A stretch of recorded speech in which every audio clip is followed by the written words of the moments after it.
మొలకల చెరువు వచ్చిన సంఘటన ఫస్ట్ బయట పెట్టింది మా వాళ్ళు లీడ్ తీసుకొని చేశారు. కానీ మూలాలకు పోతే కొన్ని షాకింగ్ వార్తలు కూడా వస్తున్నాయి. ఆ షాకింగ్ వార్తలు ఇప్పుడే నేను చెప్పను మీకు. ఇవన్నీ వాస్తవాలు బయట రావాలి.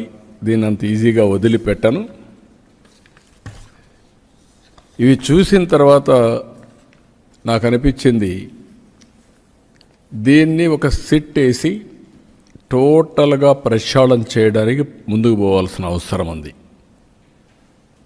అందుకే GVG Ashok Kumar IPS IGP Eluru range,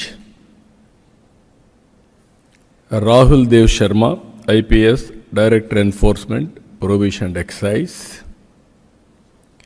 K Chakravarthi IPS SP CID,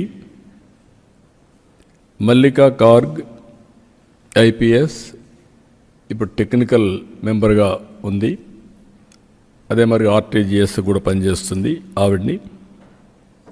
ఈ నలుగురిని ఎక్సైజ్ డిపార్ట్మెంట్లో ఇంకొకరిని తీసుకొని, అనుభవం ఉండే సబ్జెక్ట్ ఎక్స్పర్ట్ని ఒకరు తీసుకొని, వీళ్ళందరూ కలిసి ఏం జరిగిందో మొత్తం